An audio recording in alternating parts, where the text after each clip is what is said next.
en temas un poquito más espinosos, Jorge. He estado escuchando las declaraciones que está dando el nuevo presidente de FECámaras, lo está haciendo muy bien. Carlos Larrazábal esta mañana estaba creo que con Marianela Salazar en Mágica 99.1 FM y él decía que bueno, que todos los problemas que tiene en este momento el empresariado es terrible, que le habían preguntado de una emisora de Brasil que cuál era el incentivo para un empresario en Venezuela seguir adelante, porque el tema de las expropiaciones, las confiscaciones, el acoso, al ser empresario en Venezuela, y quiero que tú lo digas por experiencia propia, qué significa ser empresario en Venezuela y por qué entonces la gente sigue adelante. Claro.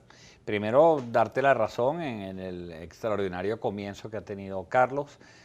Carlos está acostumbrado, Carlos Larrazábal, el nuevo presidente de FEDECámaras. Nosotros, como la gente sabe, cambiamos de presidente cada 2 años.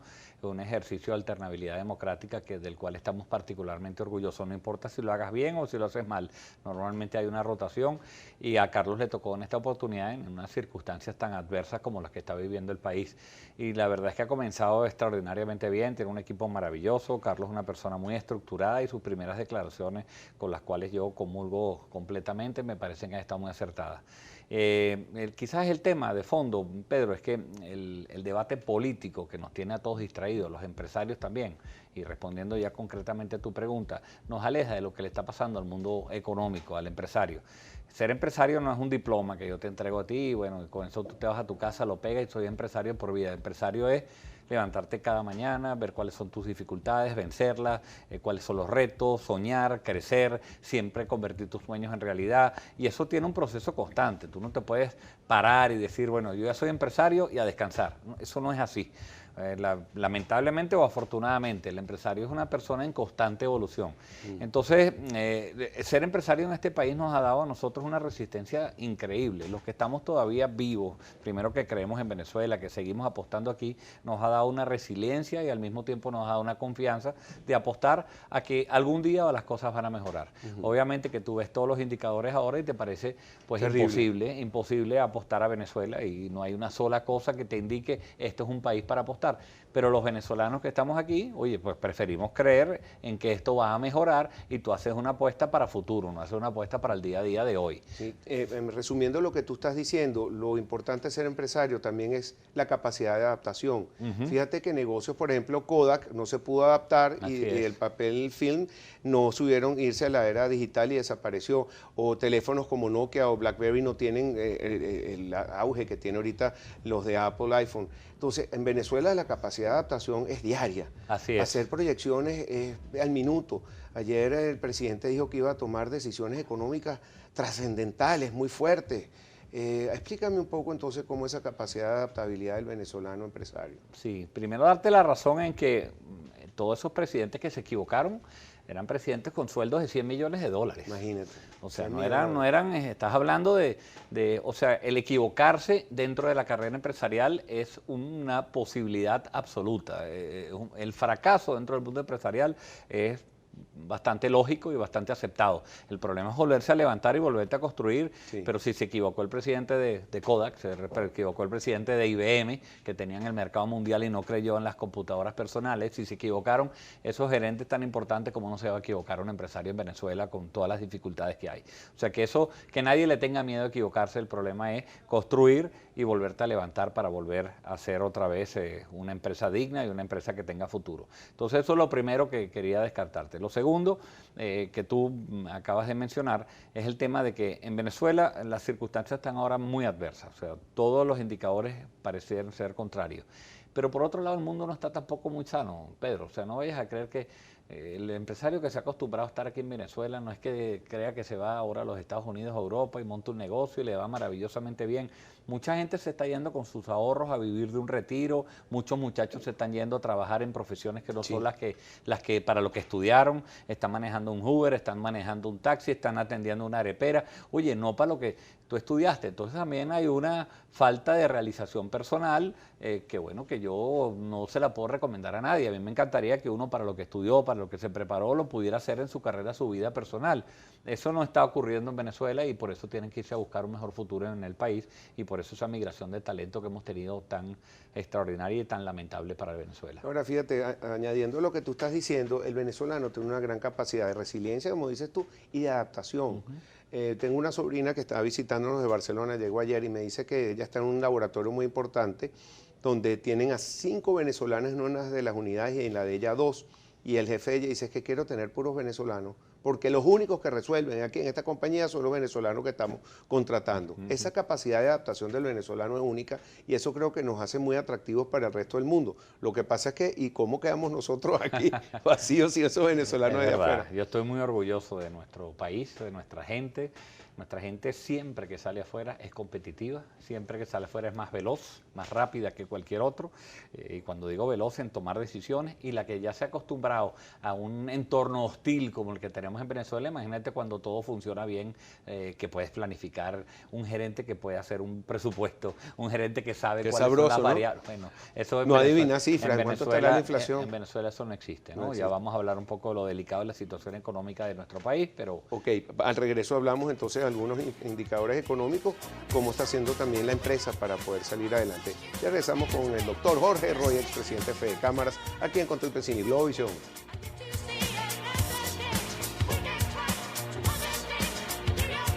Estamos discutiendo de política todo el día y no nos estamos dando cuenta que el mundo está discutiendo otra cosa totalmente diferente. ¿Cuál va a ser el futuro del trabajo? Las profesiones nuevas, qué es lo que está pasando en el mundo. O sea, el temor a equivocarse para los empresarios no puede ser, eso es asumir un riesgo, es casi la cualidad fundamental de un empresario. Pero hoy en día los muchachos nuestros que se están preparando no entran a una empresa para quedarse como mi padre. Mi padre trabajó, Pedro, 42 años en una empresa. Eso no existe más. Hoy en día entra un muchacho nuevo que somos los millennials, que son esos que tienen entre 31 y 35 años, que son capaces de tener al mismo tiempo una campaña de computación, pero al mismo tiempo un teléfono y también están viendo un iPad al mismo tiempo, que se comunican de otra forma, que tienen respuestas rápidas, que no quieren hacer lo mismo en la misma empresa durante todo el tiempo, que se prepararon por una velocidad que es digital, que no entienden el discurso de estar callados, sino que son capaces de reaccionar a través de una computadora.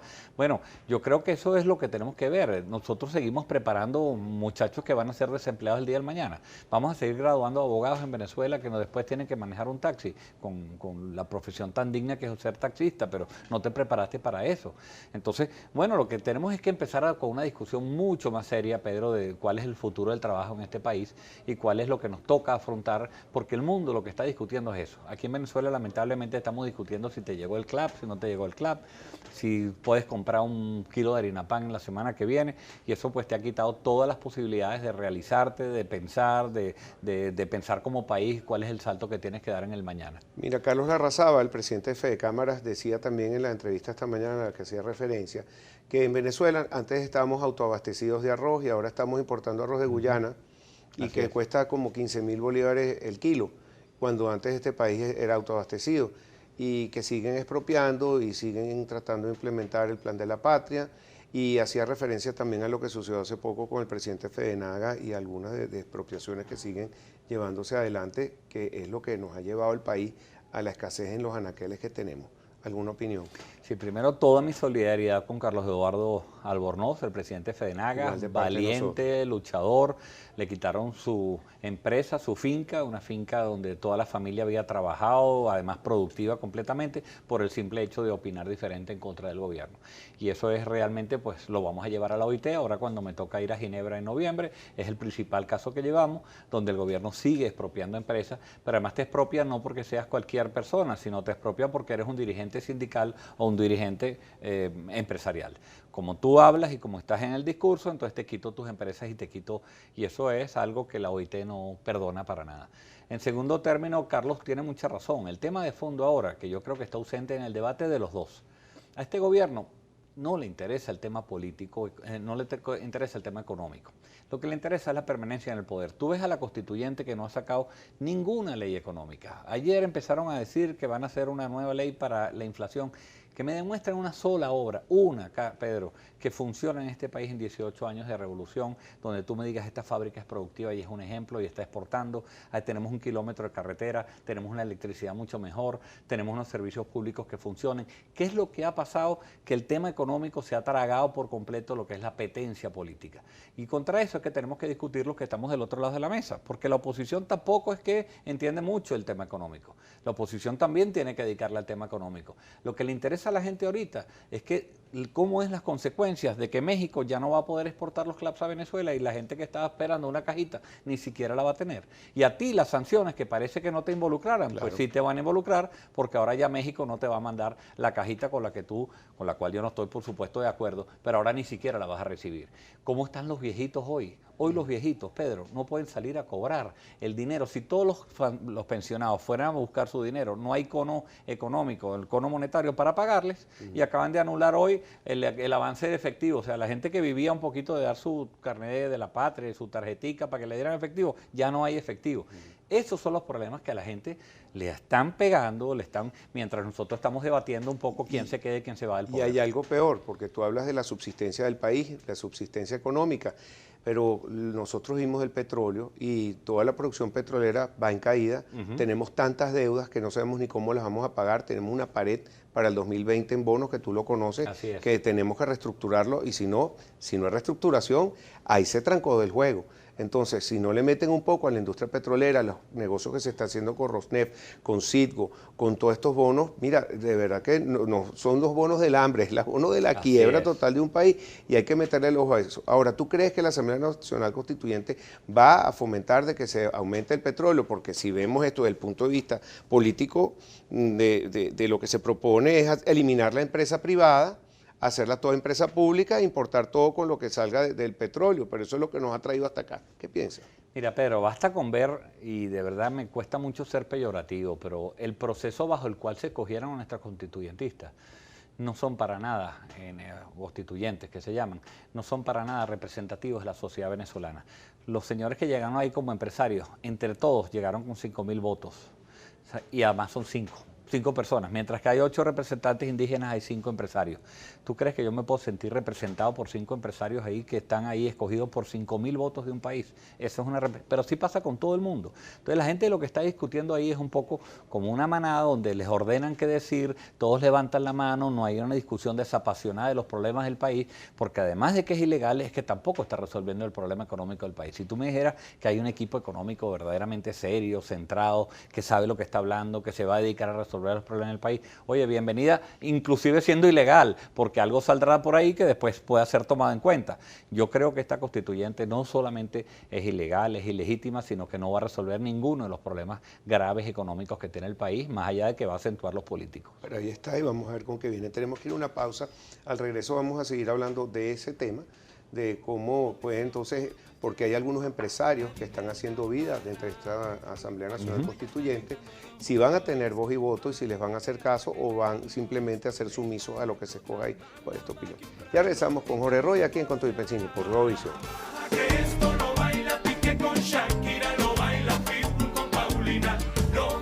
Eres empresario, pues tienes los conceptos básicos, más allá que la gente que está allí no es la más representativa para nosotros. A mí me gustaría ver un empresario de esos que hoy ha tenido una industria, ha tenido años luchando contra las dificultades, no tanto del comercio, sino el tema industrial en Venezuela, que es la que te forma la mentalidad de largo plazo.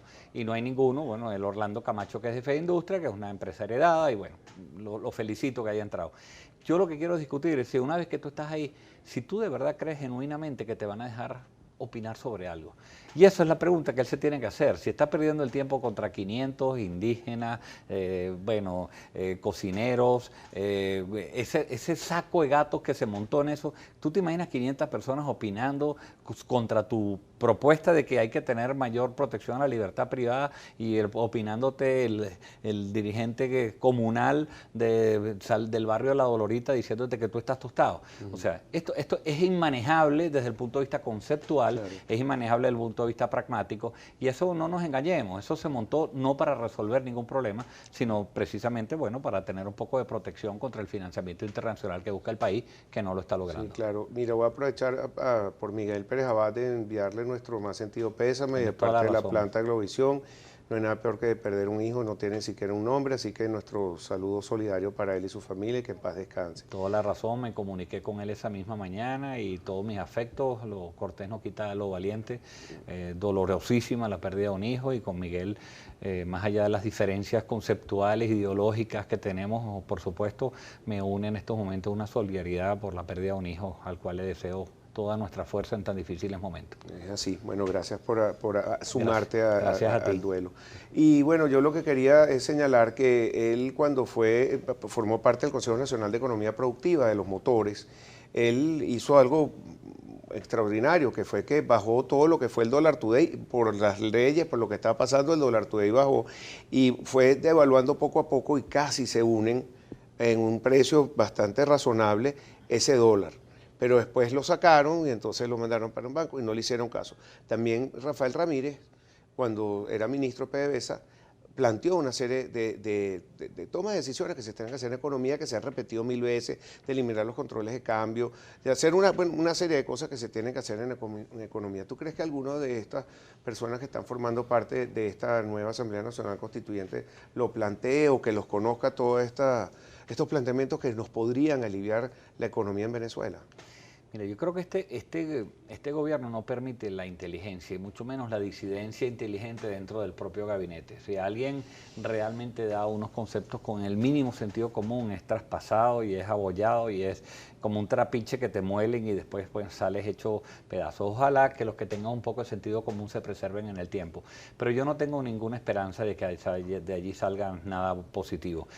Lo que tú acabas de señalar fueron momentos coyunturales. Una política no puede ser una política económica, no puede ser hecha como que hoy voy a bajar el dólar, mañana veo si se me sube, mañana aumento el gasto público, mañana si vienen elecciones entonces imprimo más billetes, después recojo y corto la moneda. Esto es como una colcha de retazos sin ningún arte, sin ninguna conciliación, sin ninguna discusión económica, en las cuales como se levanta el presidente de la República esa mañana o alguien que lo asesora, entonces empiezan a hacer una economía de turno. La economía no funciona así y la economía, Pedro, la economía no es un cuartel. El haber puesto militares al frente de todos lados no puede ser porque la economía no se para firme. La economía no es que tú le dices, señor, y aquí estoy y usted baje los precios y baja los precios. Eso no funciona así, no funciona para bien o para mal. Han puesto militares en todos los puestos vitales y en los cuales tienen una concepción, una forma de dirigir empresas muy diferente a las que tienen que ser, que es la conciliación, las fórmulas y como tú dijiste hace poco, que bueno, que todas estas sanciones nos van a crear más problemas y al ciudadano de a pie y al bolsillo de todos los venezolanos, que tú lo subrayaste muy bien. Pero al regreso quiero volver a tocar el tema y vamos a hablar un poquito de política y sobre estas elecciones, de las elecciones regionales. Fantástico. Ya regresamos con más para ustedes con Toby Pensini por Globovisión.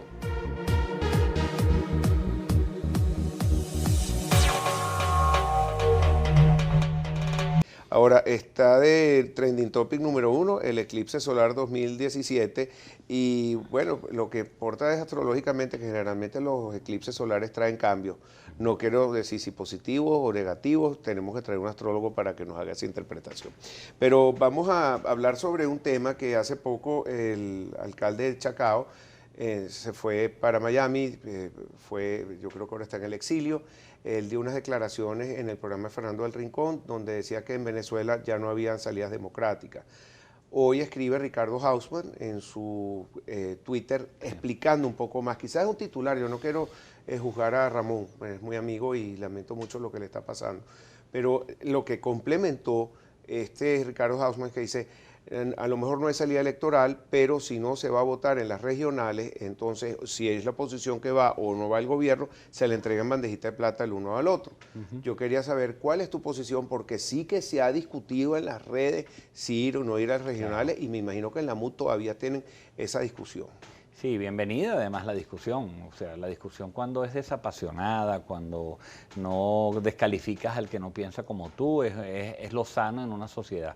Primero, toda mi solidaridad con Ramón Muchacho, un excelente alcalde, un excelente político. Creo que sus declaraciones fueron absolutamente desafortunadas y quiero pensar que fueron producto de, bueno, escapar de tu casa, no volver a tu casa más nunca, no entrar y con esa sensación que te da cuando estás afuera, pues a él le abordó y creo que fueron prematuras, apresuradas y muy infelices, porque yo no soy ningún ingenuo, pero yo lo único que sé hacer es la vía electoral y democrática. Yo no sé nada de armas, Pedro, y a mí mientras me pongan elecciones, yo como ciudadano voy a votar. Y voy a votar siempre, que pueda hacerlo. Y que me dirán que las condiciones no son las mejores. Sí, estoy de acuerdo, pero yo hoy lo que me niego a entregar es a verme la imagen con Tibisay Lucena dentro de un mes diciendo el gobierno tiene 23 gobernaciones. Yo no sé en qué nos ayuda eso. De verdad no lo sé. Yo sí creo que nos ayuda el ir construyendo la mayoría política que ya tenemos, traducirla en gobernaciones. Pero además las gobernaciones tienen un peso que quizás nadie ha interpretado adecuadamente. Las gobernaciones son el flujo sanguíneo del gobierno. Tú les cortas gobernaciones y les quitas un poco esa estructura de partido con los cuales los señores que están en Bolívar viven de las dádivas que les da el gobernador, el del Zulia también vive de eso. Les empiezas a cortar ese flujo irregular, ilegal, con los cuales tú pagas funcionaratos que no hacen nada todo el día, que son unos reposeros y que lo que hacen es hacer política. Entonces empiezas a recortar eso también y disminuyes el partido. Yo no tengo la menor duda en este momento, Pedro, que lo más adecuado para nosotros como venezolanos es votar y por supuesto habrá alguna línea roja que nos descalifique a los candidatos, que ponga unas condiciones importantes en las cuales no podamos votar y no nos podamos expresar. Yo creo que en este momento lo que vale la pena es discutir cuál es esa línea roja, cuál es nuestra postura como demócrata que somos y a mí no me vendan otro camino porque yo de otro camino no sé. A lo mejor alguien sabe algo que yo no sé y entonces, bueno, bienvenido. Bueno, lo que pasa es que después que tuvimos más de 100 días de marcha, una cantidad de fallecidos por esas marchas, la oposición se sintió un poco traicionada al ver que se ganó la Asamblea Nacional Constituyente y que pasaron, era uno de los temas que no se estaban, por los que no se estaba marchando, salió en medio de toda esta discusión, gana y se sintieron muy frustrados. Yo creo que hubo un poco de falta de comunicación de parte de los partidos.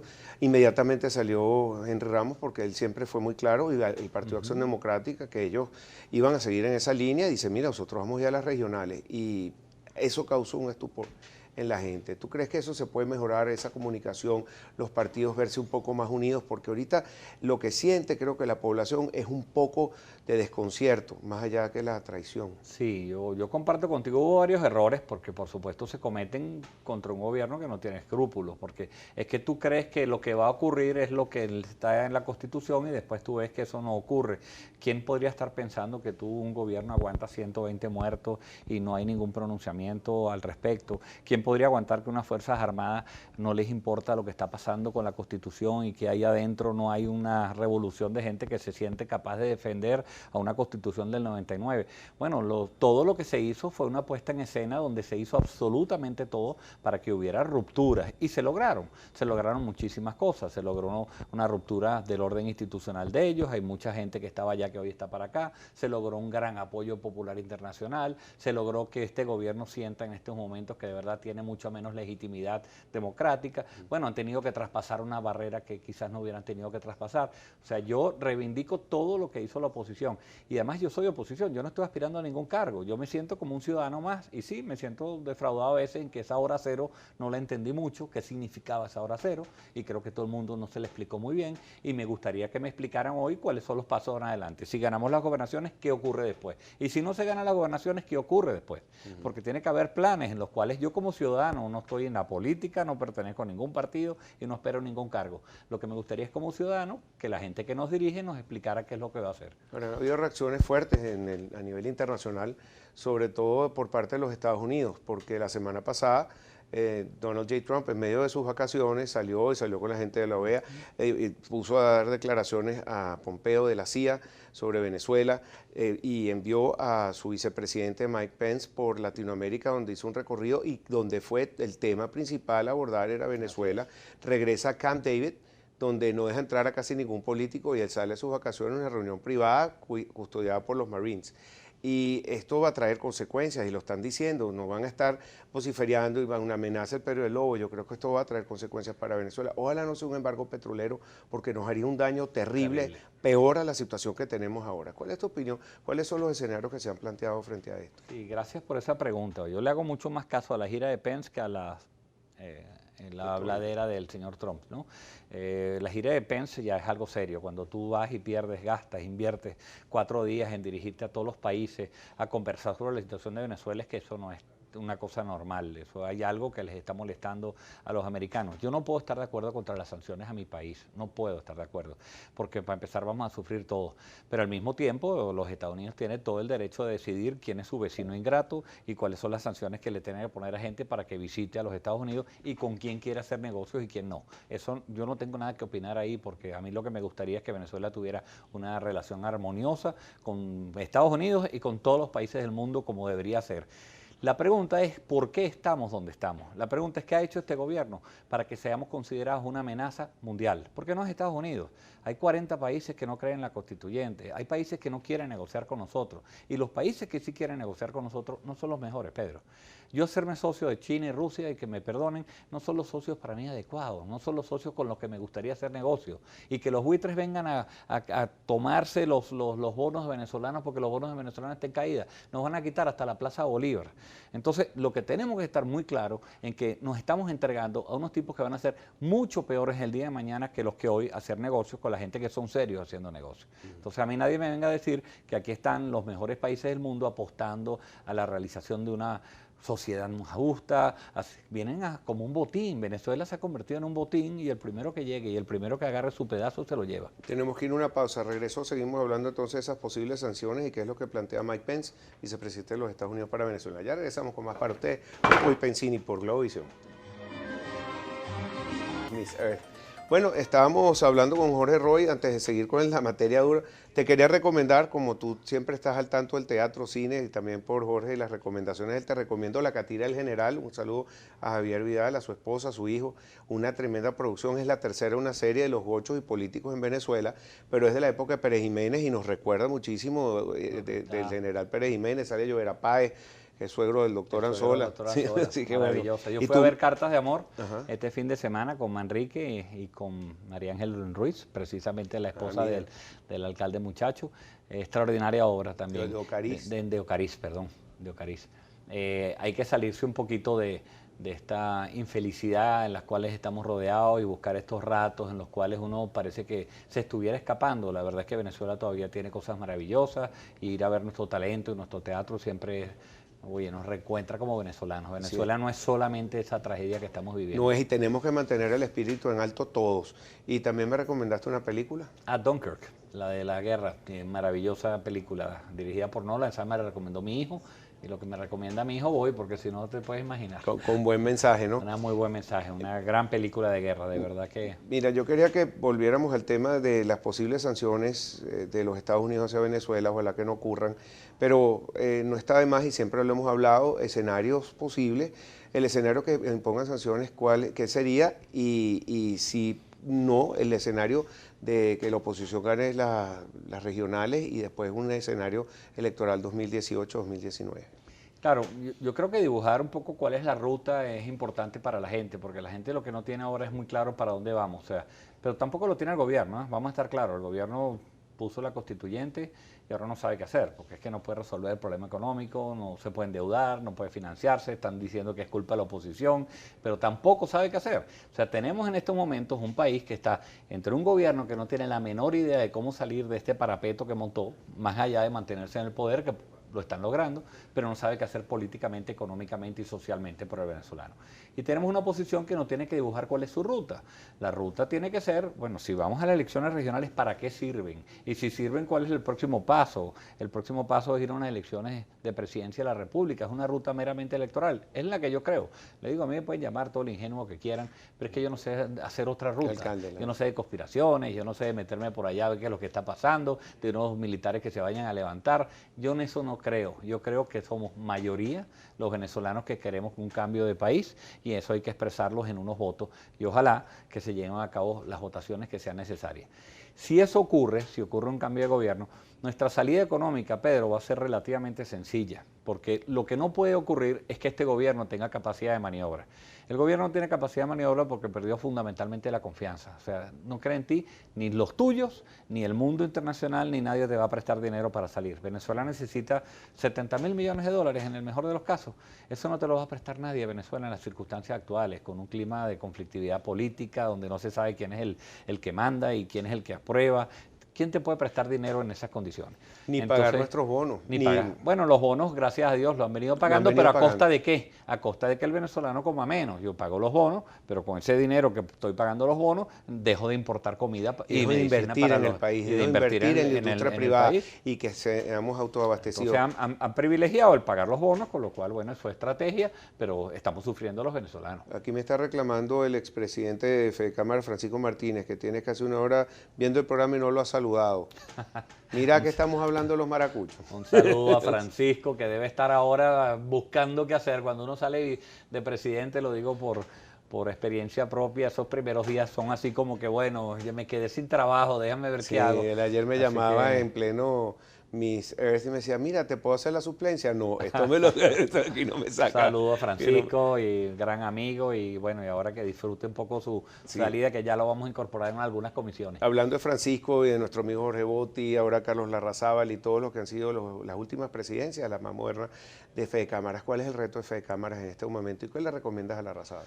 Sabes que hay varios retos. El primero es la conexión con nuestra base, o sea, qué está pensando el empresario de abajo, porque así como cuesta comunicarse con las bases sociales, también comunicarse con el empresario que está decepcionado, que no quiere invertir, que te pide que su brazo político, que es Fedecámaras, tome posiciones mucho más fuertes. En este momento es un momento de cordura. Lo que tiene que hacer en este momento es Fedecámaras conectarse mucho más con sus bases, producir realmente estrategias y planes para que cuando las cosas cambien, tengamos una mejor posibilidad de hacerlo. Sería iluso pensar que en estos momentos el gobierno va a escuchar a Fedecámaras, eso no va a ocurrir, pero tengamos nuestro trabajo, aprovechemos esta etapa donde hay mucha tormenta para que cuando las cosas cambien tengamos un plan económico en el cual salir adelante. Mire, a los jóvenes que muchos quieren emigrar y muchos viejitos también por la situación del país, yo quiero que tú me hagas que me recuerdes de la situación de Chile, de la gente cuando cambiaron las cosas, quién pudo resolver las cosas más rápido, quiénes le fue mejor, los que se fueron, los que se quedaron, si me puedes hacer esa semblanza. Claro, y el caso de Chile es muy emblemático porque evidentemente, pero no es Chile, o sea, cuando tú te vas de un sitio, volver a recuperar tu asiento, no lo vas a encontrar. Si tú estás en primera fila y te vas y regresas, alguien va a haber ocupado tu asiento y probablemente te toque en la última cola sentarte. Venezuela está en este momento discutiendo cuál es la película que vamos a ver. Entonces no nos ponemos de acuerdo los venezolanos, nos ponemos de acuerdo en que yo quiero ver esta película y tú me dices, no, Jorge, vamos a ver la otra. Mientras tú y yo discutimos, se nos pasó la hora de ver cualquier película y la película del futuro no nos espera. Vamos a tener seguramente que ir a una película de medianoche donde ni a ti ni a mí nos va a gustar. Eso es lo que nos pasa a los venezolanos, ponernos de acuerdo. Los muchachos que se están yendo ahora, por supuesto que no tengo elementos para criticarlos. Algunos se han ido por seguridad, otros se han ido para buscar un mejor destino. Nada más lejos de mí de criticarlos, pero sí convencerlos que no hable mal de mi país. Este es un maravilloso país, un maravilloso donde están todas las oportunidades y Dios quiera que los que estamos aquí quedándonos trabajemos para que ellos puedan volver. No van a encontrar un puesto en primera fila, como los que nos quedamos, pero seguramente encontrarán otros puestos que serán importantes para reconstruir el país. Bueno, te leo un tuit rapidito, @Alesia Rodríguez dice, es tu mejor entrevistado siempre, una opinión imparcial, para que sepas. Así que bueno, Jorge, muchísimas gracias. Gracias a ti. Gracias a ti, es un honor y un placer tenerte siempre aquí en el programa, ojalá vuelvas pronto. Muchísimas gracias por esta invitación. Gracias. Bueno, y yo quería despedirme, le quiero dar las gracias también a la directiva de Globovisión por haberme invitado a hacer y participar en Miss Earth Venezuela. Qué orgullo ese concurso. Me despido hasta ustedes, hasta mañana. Muchísimas gracias. Seguros La Vitalicia, vital para ti. Negocios en USA, abogados con 20 años de experiencia en inmigración. Ferca Rentals, la inmobiliaria con experticia local y alcance internacional.